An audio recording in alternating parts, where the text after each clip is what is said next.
For 15 years, I thought my sister hated our father. Then I learned she was protecting me for most of my childhood. I thought my sister was crazy. Not the kind of crazy that needed a doctor. The kind of crazy families whisper about. The kind where everyone shakes their head and says, that's just how she is. Her name was Emma, and she was 5 years older than me.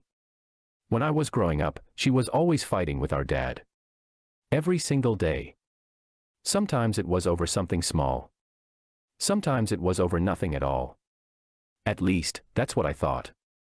Dad would come home from work, and within minutes, they would be arguing. I remember sitting at the dinner table, listening to Emma accuse him of things that never made sense to me. Stop pretending, she'd say. Or, you know exactly what you're doing. Dad would look exhausted. Mom would tell her to calm down. Eventually Emma would storm off to her room. Then Dad would sigh and tell us not to worry. Your sister has always been difficult. And honestly, I believed him. Everyone did. My grandparents. My aunts. My uncles. Every family gathering turned into another conversation about how Emma was becoming impossible to deal with. The older she got, the worse it became. She stopped smiling. Stopped bringing friends over. Stopped joining family activities. She became distant. Angry. Suspicious. At least, that's how it looked from the outside. I was only 10 years old. I didn't understand any of it. All I knew was that my sister seemed determined to make everyone's life miserable. The strange thing was that despite all the fighting, she was always protective of me.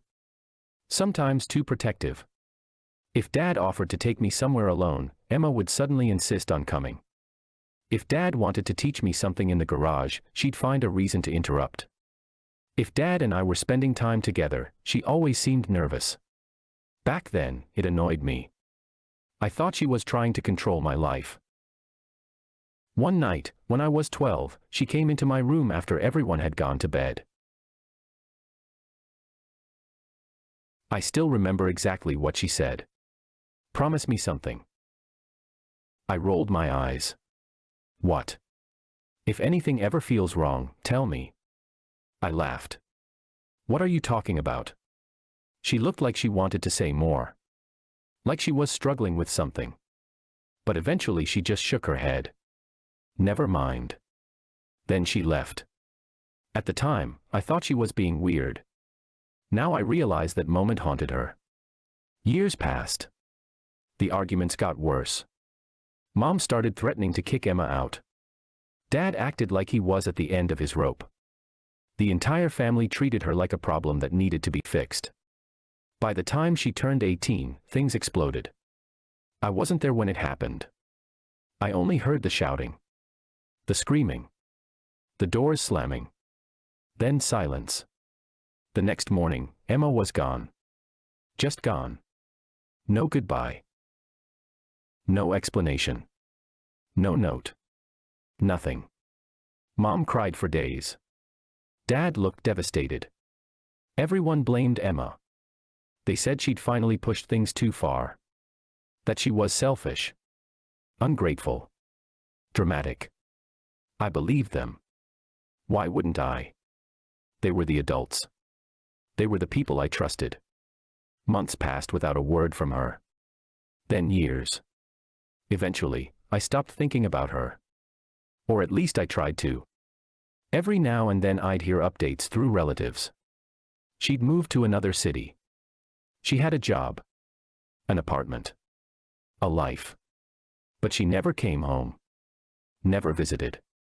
Never called. As far as I was concerned, she'd abandoned the family. The years went by.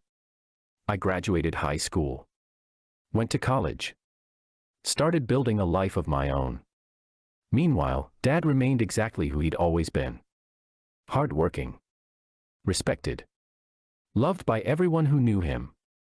Whenever Emma came up in conversation, Dad would get quiet. Mom would change the subject. The rest of the family would shake their heads. It became an unspoken rule. We didn't talk about her. Then something happened that changed everything. Dad died. A heart attack. No warning. No second chances. One day he was alive. The next day he wasn't. The funeral was packed. Hundreds of people showed up. Co-workers. Neighbors. Friends. Relatives. Everyone had a story about how kind and generous he had been. Listening to them made me proud. It also made me angry. Because even then, Emma didn't show up. At least that's what I thought. The service ended. People started leaving. Then I saw someone standing near the back of the cemetery. A woman wearing sunglasses. Watching from a distance. It took me a moment to recognize her. Emma. 15 years older. 15 years harder.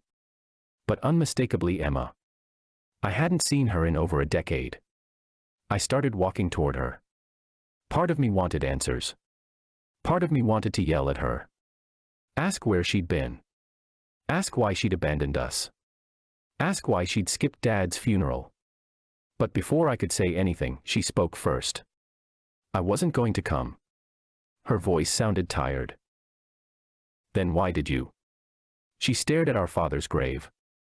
For a long time, she didn't answer. Then she said something that stopped me cold. Because I needed to make sure he was really gone. I felt my stomach drop. What does that mean? Emma looked at me. And for the first time in my life, I saw fear in her eyes. Real fear. The kind that doesn't disappear with age. The kind people carry for years. Then she said the words that shattered everything I thought I knew. You still don't know, do you?